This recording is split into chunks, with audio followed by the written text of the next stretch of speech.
Well, so often we hear about the homeless in San Diego, and it might be a problem that some people either try to ignore or avoid. But one local group is tackling the issue head on with some of the smartest minds in town, and they're bringing us the voices from the streets.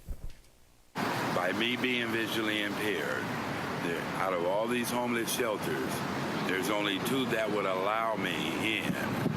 And one of them, you have to do a lottery every day. And so, if you get frustrated going up there every day and you get in a lottery and your number don't come. The challenges they're just too many to document in one short interview. Heather Pollack is here today. She's the executive director of Girls Think Tank. Not just talking about doing something about homelessness in San Diego, but actually doing something. How did your group come about originally? So we had a group of women who got together, one of whom was living in Ocean Beach at the time, and she would see the same man on the streets every single day.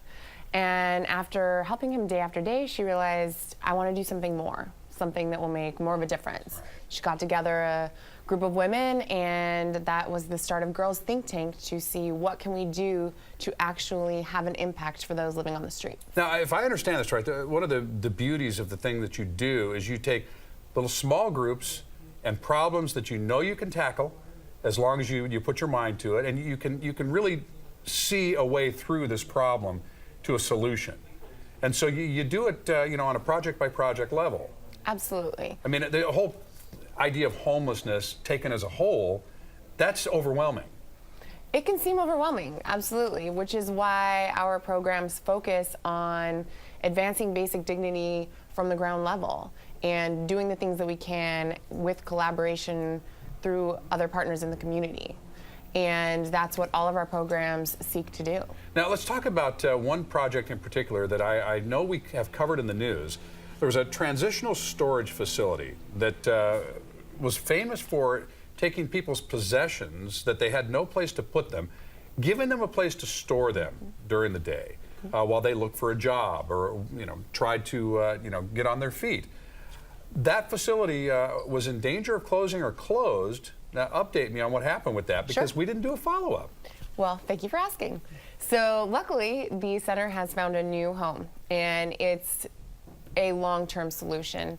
Thanks to the Housing Commission, we have a new lot that's just a few blocks from where we're located, and we now have the ability to expand the services and expand the amount of people that we can help. So instead of 30,000 pounds of belongings, we will be able to hopefully expand that, help more people, take more of their belongings off the streets, which is a win-win for everyone. Well, and this was kind of born out of necessity, and it was a real problem because what was happening, homeless does not mean you don't have possessions. You still have things, and then they become even more precious, but they get stolen when they're left out on the streets, or police were coming along at one point and trying to help solve the problem, but that ended up being picking up the things and putting them in a dumpster. Exactly. And that wasn't working for anybody. So this is a great solution to that. But you still need funding for things like this. Of course. So how do you do it?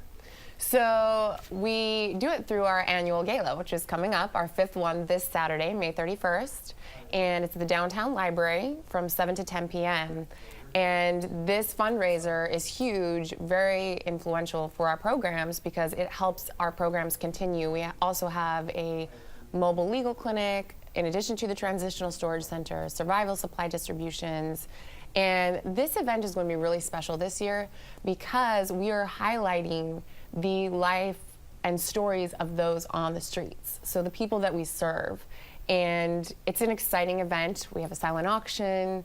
We are giving away a special raffle. It's tricky because when you're holding a gala, the last people that are going to be able to afford to go to the gala are the people that you serve, the homeless population. So somehow bringing their stories into that and personalizing this, it's really a key component to what you do.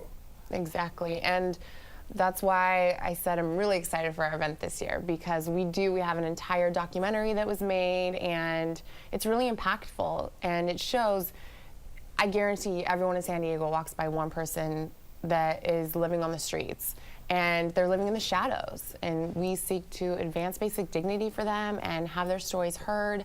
And this event is going to be fantastic for highlighting their stories and raising funds to continue our Right. program. Well, folks, if you haven't even been to the downtown library yet, well, there's one reason to go to the event right there. But again, if you'd like to do something to end the problem of homelessness in San Diego and certainly ease the lives of those that are living with it right now, right this minute, this is what you can do. You can go to the gala and participate in that way and get in touch with Girls Think Tank.